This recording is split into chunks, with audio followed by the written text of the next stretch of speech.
Black Supremacy. It's Netia Sisia, and I wanted to talk to you a little bit about Gypsy culture, because a lot of people are so caught up into materialism when they talk about Egypt and a lot of these other, try to use our cultures as an example of where we should be. But a lot of you seem to forsake the more earthly, the more in tuned and innate nature of ascending this reality. So a lot of you are focused on what appears to be the height of the realm of our ascension into consciousness and metaphysics and maths and sciences and everything, but you underestimate the quality and the value in the more natural essence of being in this flesh and in this realm. So when we talk about Kemet and when we talk about Egypt, the word gypsy comes to mind, right?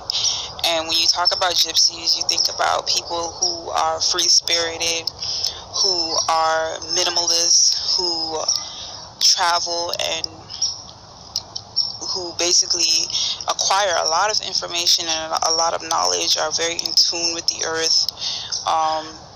You think of magic, you think of spells, you think of healing, you think of very unattached, living in the moment, in the here and now type of existence, right? Which is a very stark contrast to the whole get rich quick or die trying mentality, which is very different to the capitalistic and consumeristic mentality. I mean, even if you look at something like a woman going to get her hair and her nails done, that doesn't fall into the category of being a gypsy.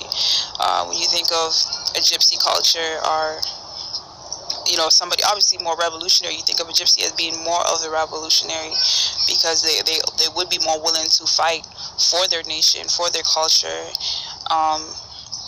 and their people, and especially the people amongst them, right? Fellow gypsies, right? But you don't see them going to salons and going to restaurants and trying to capitalize off of a fallen system. So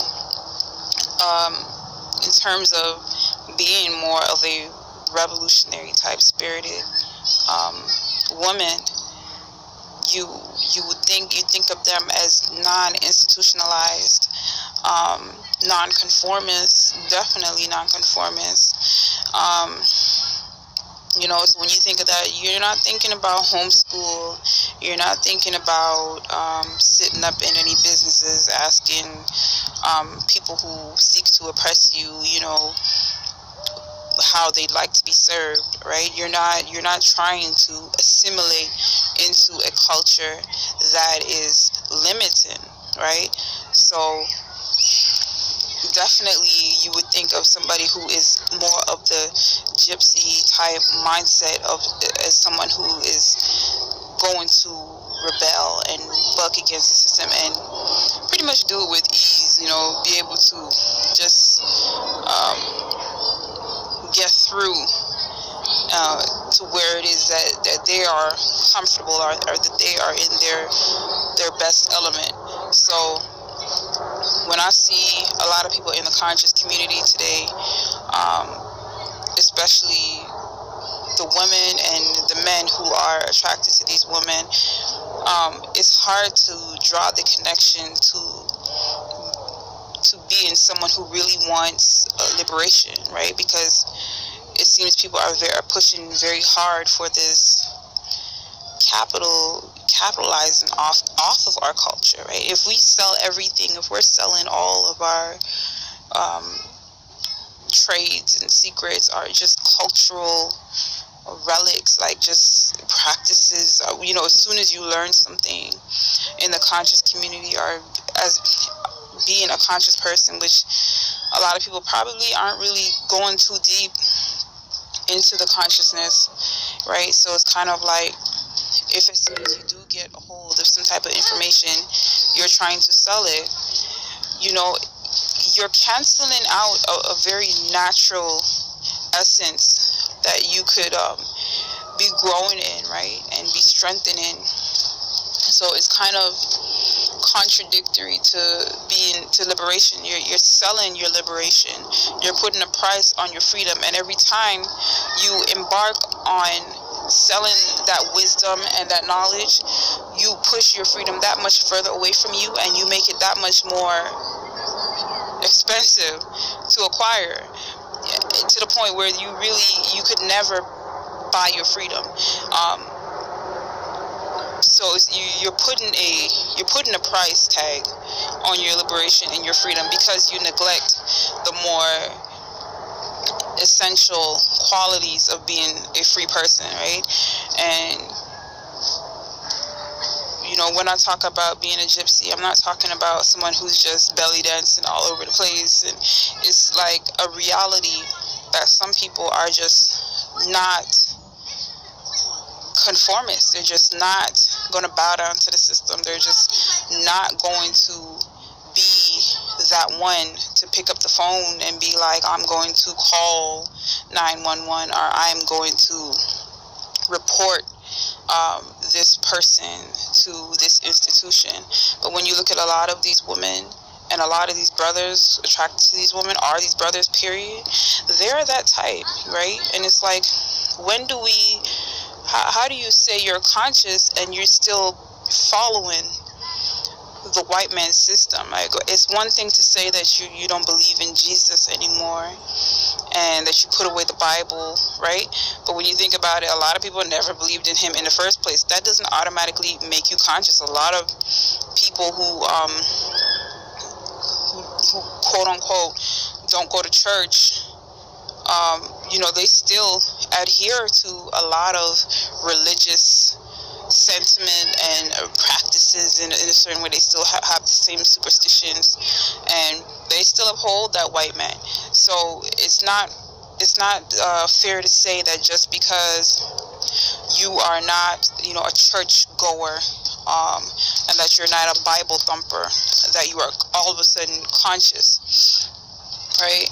You have to actually be outside of the matrix, outside of the mentality, and pretty much live in a parallel dimension. And pretty much live in a parallel dimension.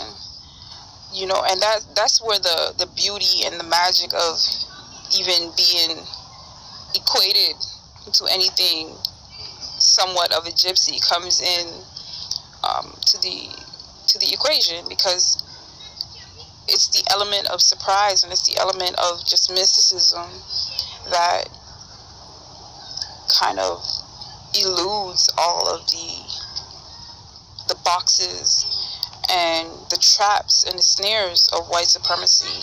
So more sisters, more black women need to let go of all the programming and the indoctrination that has you thinking about being this strong black woman, and that has you acting in the role of a feminist, and that has you upholding the system. Like, it should not come into your mind to call on any white supremacy authorities or to even elicit thoughts in other people's minds to do the likes. You should definitely be living in a otherworldly scenario. So for some of you, that means you're still going to have to walk on the path of not being part of the system. And that means, how are you not going to pay rent? How are you not going to pay the white man's light bills? Have you thought of these things? Are the thoughts of these things abhorrent to you? When you think of these things, do you just think of poverty and deplority and being in lack and not meeting your needs and being unhygienic and, just being unattractive. Because I know that that's a lot of what you sisters are thinking, and a lot of you brothers are thinking as well, of yourselves and of the sisters. So you kind of keep each other in this type of paradigm of dependency on the white man and on the system. And in order to justify your lack of stepping out of the system, you are basically one heartbeat away from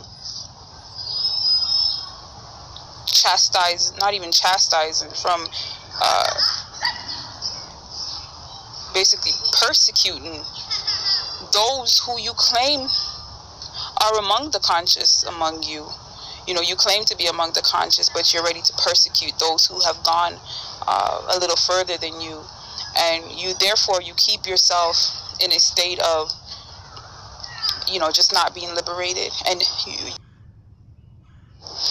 so you more so keep yourself trapped, because those who are truly about their being free and survival and nation building, they are always going to find themselves a way out of your traps and your snares. So it's really a self-defining moment for yourself when you make that call and you take that action, that you realize that you're just not real. You're just not about that life, and you're a part of the program, and you're part of the matrix, and that everything you do is justified, right? It justifies to you why you should continue to be in the matrix and be a slave, and why you should continue to hold up this front that you are part of something greater, that you are part of a revolution. You become like family members when somebody embarks upon something new and they try to elicit the support of their family members, and their family members do nothing but ridicule and deride them.